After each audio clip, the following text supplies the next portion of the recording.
last week we had our Francisca Mbuli on the call, and her story was amazing. We She's also a We very had strong women our Francisco. advocate.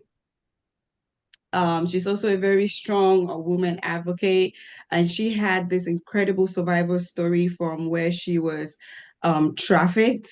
She went through human trafficking, she survived, and now she created a safe haven for all victims of human trafficking. And she has an entire setup in the East region of Cameroon. So if you missed that, just go to our YouTube page and watch it, or you go to Facebook. There is a link there for you. And while you do that, well, don't do that right now because today we have someone else that we will be talking to. This morning we will be talking to Marita.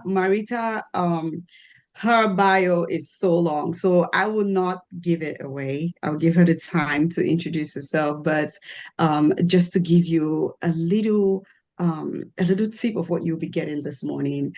Marita, she's amazing. Okay. She's so many things, but most importantly, she has been through I Am Cameroon, and she is a winner of the I Am Cameroon Inspire Awards for 2021. So Marita is a very passionate gender expert with at least a decade under her belt, and she advocates for women and the girl child, and she mostly advocates against gender-based violence. Good morning, Marita, and thank you so much for honoring our invitation this morning. Hi, thank you very much. It's always very exciting being on this platform, and particularly I'm very much excited as well coming on to share my. I'm very excited this time around. I'm coming in to share my Mhm. progress, the growth experience. So, thank you very much for having Yes. me. You are very welcome. Thank you for honoring our invitation. So, without letting the cat out of the bag, can you briefly tell us more about yourself? We know you're Marita, right? But just give us more. Tell us more your journey. What has your life been as a young person advocating for or advocating against gender-based violence and the rights of the girl child? Okay, thank you very much. So, straight off, I always said responding to similar questions by making it clear that I'm a rural girl. So, growing up from the rural areas, well, in the rural areas, well, basically there were a lot of things I would have loved to do, or a lot of Mhm, identities I would have loved to associate myself with, like being a lawyer, being a journalist or so. But again, I had the opportunity serving with a couple of community-based organizations back home then. And then at least this it changed my perspective. I worked with a mhm, community-based organization that served with American Peace Corps volunteers, and this helped me to shed light on, gender-related concerns as a teenager. Then heading the youth sector of this community-based organization called Up.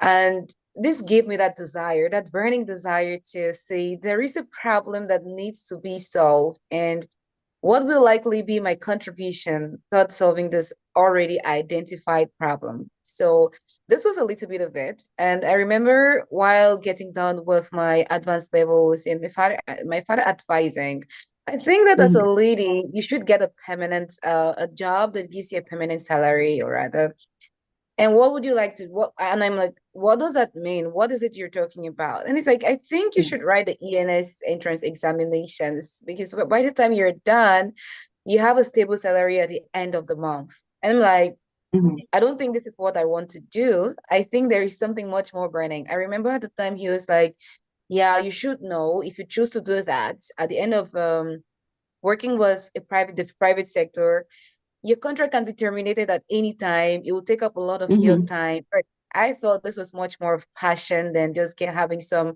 income at the end of the day. So I proceeded to finding out what are the programs exist in the university or private institutions that helps people or activists or advocates in building an academic background in line with advocacy for women's and girls' rights. So I got women and gender studies at the University of Boya.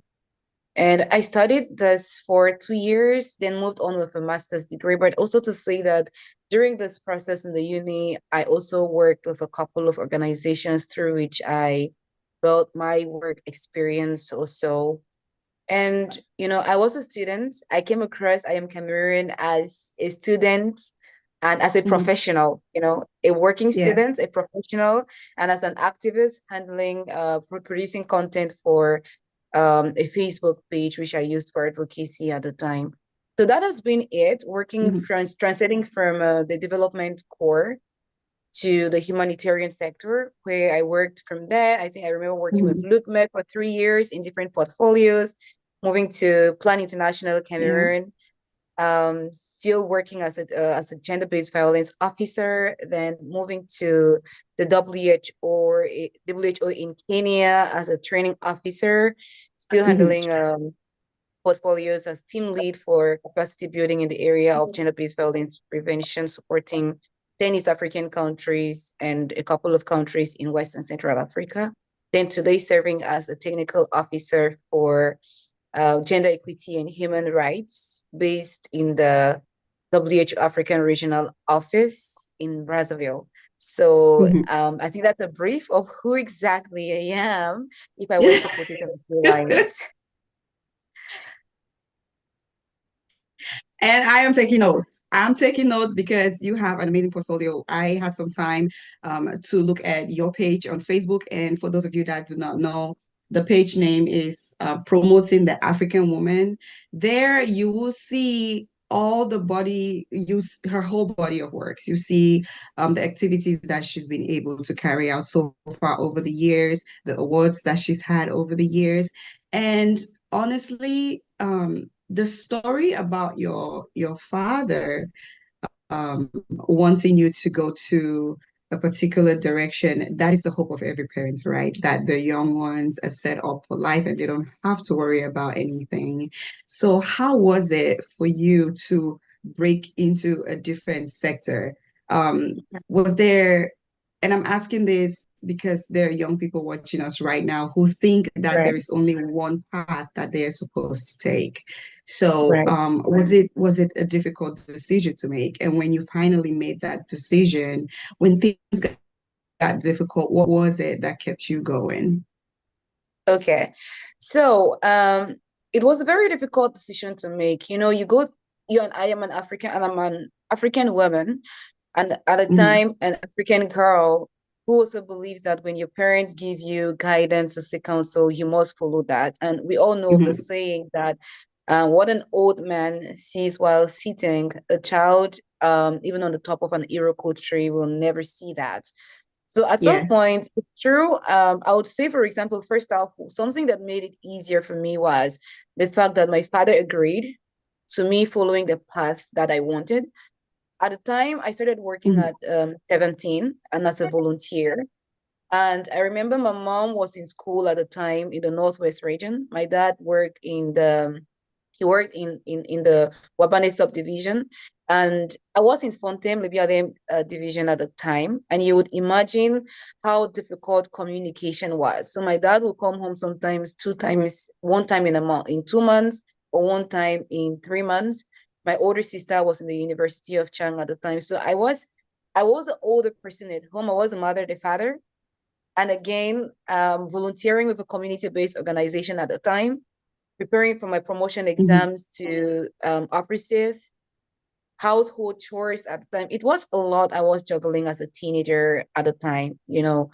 But I appreciate till date the fact that my parents, regardless, gave me the opportunity to thrive and to see what comes out of it. It wasn't much of a quarrel having this conversation with my father, but he was like, okay, you try and see what works. So I remember when I got admission into the university, that was also some of the some of those decisions that I made. And at some point I was like, am I really sure what decision I took? Mm-hmm. So I remember Yeah. at the time, I always say this. I came back after the second, that was during the second year in the university. My Mm-hmm. classmates who took other programs, my second major was sociology and anthropology. So my classmates in the sociology and anthropology department would basically go for the academic internship at the time. So I was thinking, Yeah. what if I made the wrong decision? Besides, women and gender studies, like anybody who's been through that unit in the university automatically knows that it is not connected to any other subjects which you've studied back in school or you will study in Mm-hmm. school. The professional course on its own, 4 years, which isn't regular like the 3 years course. And before the second year, a lot of students were dropping off because to them it didn't really sound right. And I was like, am I sure I'm doing the right thing? So I came back home at the time.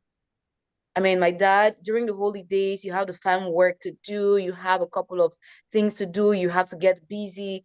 So I was like, what do I tell my parents? I want to do an internship, but how do I excuse myself from the farm work during this period Yeah. just to be sure I satisfy my curiosity? So I had to tell them, my school is requesting that I do an internship.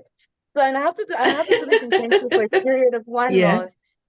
They accepted. So I remember I had to write applications. At the time, I was saying this without even writing my application. So I had to go into writing applications to the divisional delegation for youth affairs and civic education. And when I Mm-hmm. got there, I shared that was a quicker entry point for me. I had a friend working there, but he wasn't the one to make the decision. So when I met him finally, I explained to him exactly what I want. I want to have the public sector experience working with women and girls specifically. And he was like, yeah, we work with youths, but we don't work with women. And I asked him if he could help me put in a word for his colleagues working in a divisional delegation for social affairs and women's empowerment. I remember going to the delegation for women's empowerment at the time, and the divisional delegate won't even look at me at the face. She would be like, I'm going on leave. I'm not sure I'm going to receive you. So it's first off, it was a challenge because she wouldn't give me an opportunity to do an internship there. But I started with the divisional delegation for youth affairs and civic Yeah. education. He got me the opportunity to do another 1 week with the delegation for women's empowerment, after which I got another opportunity to do 1 week at the delegation of social affairs. And then finally Mm-hmm. the social sector, the social department of the social affairs delegation. This was where I found much more of a connect because I was able at this unit, this last unit, I was able to touch base with people on the field. I go in for assessments, to do invalidity cards, write down their Mm-hmm. stories, push for support for them. And I felt I connected more with this. So after this, I I went back home with a report which was signed, and I had a one-on-one conversation with Yeah. my parents to tell them I am not I am not so much connected to the public sector, and the only sector which I felt connected was um, the social unit of the social affairs, and I don't think Mm-hmm. it felt so right. So after this, when I returned, my father said, "Okay, you can push on." So after this, I went back to school. Then I started writing applications. After this was after 2014, 2015.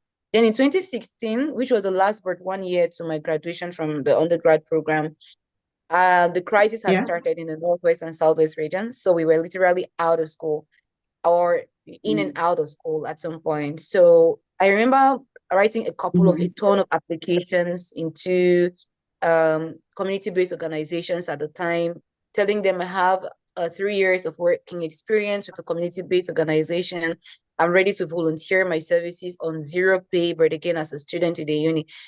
A couple of them never reached out. I think that's a challenge a couple of young persons out there also face, especially those who are starting with 0 years of experience. I mean, I had 3 years of Mm-hmm. experience, and that is what dawned on me to say that the world of work is seeking people, not just with degrees, but also with a lot of work experience. I did follow ups. NADEV remains one of the organizations I applied with. Erudev, I applied into the gender sector of Erudev, but none of them got back. And I remember there used to be a credit union that had a gender sector. It was focused on economic empowerment of women. and they never got back to me. Mm-hmm. So the luck I had was I was sharing my experience with a lady at a hairdressing salon. And she was like, yeah, I Yeah. like your passion. I like your passion. But I have an organization. I'm working with an organization. You can drop your application. We will review and get back to you. That's what I Mm-hmm. did. It was called Chamek, Changing Mentalities and Empowering Girls in Boya at the time. And they accepted. I was applying for 6 months. But I remember the gender focal points at the organization at the time told me, no, I don't think 6 months would be okay for you. You should do a year. So this was a time of my life where I need to shuttle between class work, office work. Sometimes I carry office work back home. There is also the lack of And vice transportation. versa. Yeah. Exactly. So my father will give me my pocket allowance for notes in school. I need to pay transport to the office and go back to school Mm-hmm. sometimes. It was a little bit challenging. For those listening in, you know how far Bomaka is to from Bomaka where the office was to Dirty South. So there were times when I would walk, I would get my taxi so that I can be fast at work from school to on taxi, then returning I could go back on foot to go back home on foot so Mm-hmm. that I could save up transport for the next day. And this was also a difficult period because I had to decide if to live a luxurious lifestyle or to live a fair lifestyle or a low-key lifestyle and save up for Mm-hmm. transportation. So immediately It's called my being a visionary. So, exactly. Exactly. So I was done there and I moved on to LookMev, where I served in different portfolios. As a master's mm-hmm. student, there were class times. I don't advocate for people missing lessons, but this were the trade-offs I made in for my career. There were classes I missed out on. There were assignments that I Yeah. did and then I sent them in remotely. I would never have presentation marks, but they would grade me just on the work I did, the assignment I did. There were times when I have to go on missions. I would miss out on classwork. There were times when I'm in Boya, I would go to school as a master's student. There were those trade-offs that I did. And to tell you, all this Mm-hmm. while for over 4 years, for over 5 years, I worked as a volunteer on no pay. So leaving this organization, Yeah. Chamek to LookMef, was my transition from the development sector to the humanitarian sector. And it was a cool thing. You asked about my experience, how challenging it was. I remember Mr. Christian Tiny at the time reached out to me, or there was while I was still at Chamek, I came back once to the office, and my boss was like, there was this meeting. My colleague invited me to, but I don't think I will be able to go. It's late. It started at 9. We are here at 11. Would you like to go there? And I was like, Mm-hmm. and she said, I'm not giving you transportation. So I was like, yeah, I don't lose anything. That was a national launch for 16 days of activism in the Southwest Mm-hmm. region at the time. It was a good experience for me. I went there, So interacted with community leaders and the rest. So that was was after it that like he an gave me. opening? Was it like an opening to you into the world of activism? So activism, I had started activism a couple of years back. But again, this was Okay. an opportunity for me because I remember after that, Mr. Christian asking me, giving me a couple of tasks, and I was doing that from home.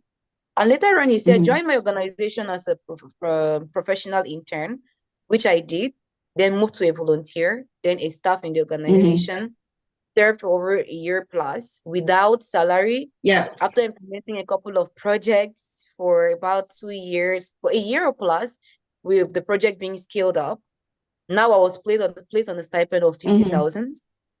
I served with the organization in different capacities and left LookMef as a head of office for the Douala office, then moved to Plan International. It has been a lot of hurdles. It's been challenging. It's not been a smooth ride. I Yeah. always say that when I share this, people feel Well, I'm careful not to mislead anybody to feel that it sounds as smooth as the experience may sound in the ears, but to say that there is a lot of sacrifices, there is a lot of trade-offs you need to do in order for you to mhm. stay focused. But it starts with you setting out your Well, goals very straight. I agree. I am so excited to have you on this morning, Marita. We only have 8 more minutes, and I do have a couple of questions for you. But before we do that, we always play a game on the call. So without wasting any more time, this game is usually centered around things that we already know or things that we experience as Cameroonians. Last week, I had asked our guests last week to choose between two different types of food and two different types of music. So I asked Francisca whether between Eru and something else, I don't remember, and she chose Eru.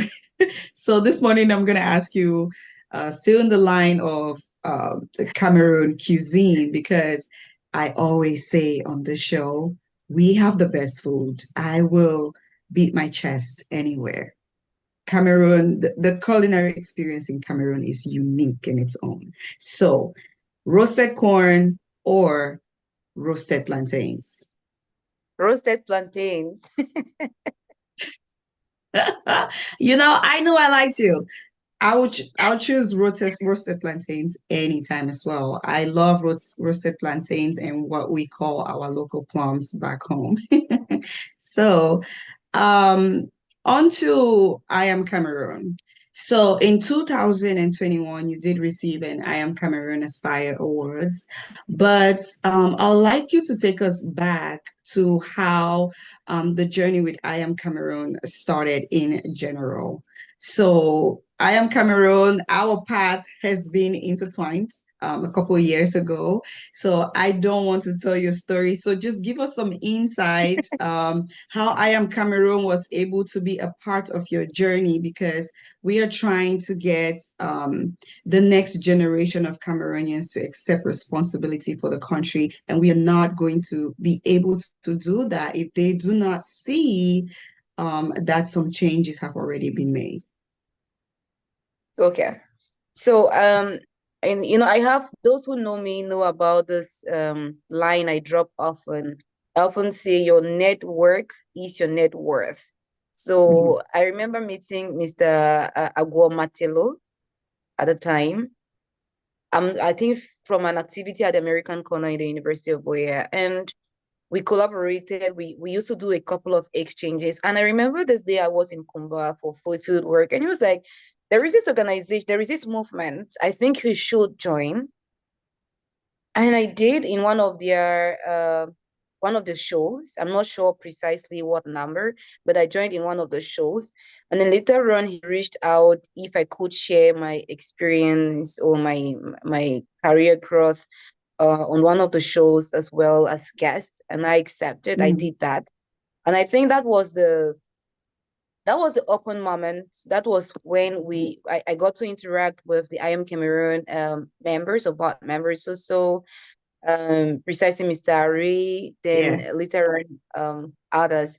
So that was a little bit of it, and I had then later on Mr. Bambot. So I think that was a little bit of it. Then I think they scoped into the work I Mhm. was doing and teased out a couple. Then the award, then interaction continued. I think that's been a little bit of it. That's wonderful. So I do understand that you were heading out of the country for a particular event. Mm. And can you just give us in few words how I Am Cameroon came true for you in that moment, and what happened after that? Yeah. Okay, so as every young Cameroonian raising funds for travels internationally, perhaps not just for a very short while anyway, a week or so, is Mhm. a hurdle. But again, there is a lot of opportunities out there, but financially, a lot of young persons face that financial challenge. And I think Yeah. while I was raising funds for that trip, I reached out to Mr. Ari at the time, and I spoke to him about what the event was about, what I would benefit from going to that event, how much it will cost me to take part in that event, and how much I have raised and how much I'm raising. So these were the Mhm. five key things I communicated to him, and he supported this trip with a very big $100. And that supported me quite a lot because this was a platform that also exposed me to a lot of activists, not just in Cameroon Yes. precisely, but also on the African continent. I got to meet like minds, Mhm. which will still network till date. And I think that was a great thing for me because when I moved to Kenya, for example, the person who received me in Kenya wasn't a staff in my organization, but also somebody whom I met during the African Women's Summit. And getting an award from this Mhm. summit or event in 2022, that's a year after I had gotten an award from I Am Cameroon, I think has placed me on a spotlight. And that's a key thing for me as well on my CV. So I imagine not taking part in the event, I would have missed out on a lot. So I still remain very much thankful to I Am Cameroon for featuring me on the platform a couple of times and for Yeah. supporting this milestone of mine. That's beautiful. Thank you so much, Marita. We are 3 more minutes to go. For those of you just joining this morning, we have with us Marita, and you can read or learn all about her on her Facebook page. And you can also follow us on Facebook. I am Cameroon, Je suis le Cameroon. And you can join the movement on our website, www.iamcameroon.org. So Marita's page is called Promoting the African Woman. There you get to know more about her and the work that she's doing and how she's able to impact the next generation of young people.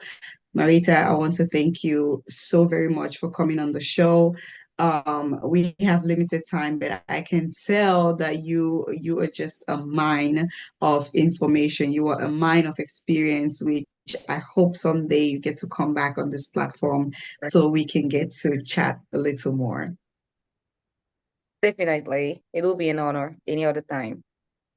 Thank you so much. So, become a member. To become a member for the I Am Cameroon movement, you go to our home screen and you will see an option in the drop down to become a member. For Cameroon, there's a different fee for Cameroonians, and for those in the diaspora, there's an equally different fee for those. And for our socials, you can follow us on YouTube, Je suis le Cameroon, I am Cameroon, where we stream all our live programs, and also on Facebook, I am Cameroon. We have come to the end of the show. Thank you, everyone, for joining us. And I'm going to pass it on to Ari to close the show for us.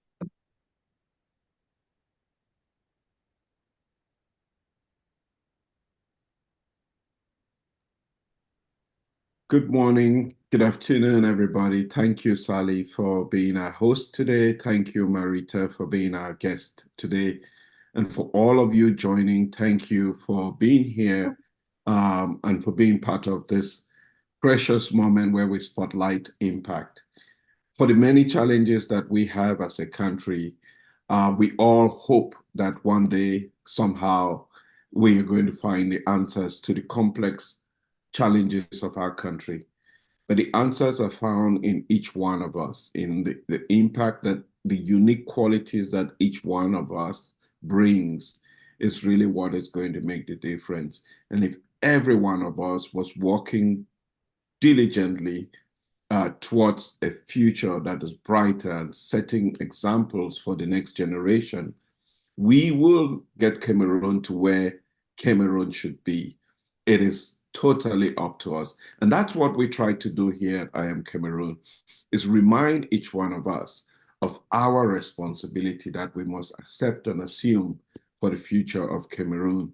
It takes one person, one Marita, to make a difference, to touch lives, to change hearts. It takes one of us, each one of us, to make the whole difference for our country. So thank you very much for joining. Follow us on Facebook and all our social media. We will be back in 2 weeks to talk about another story of impact. Have a wonderful weekend.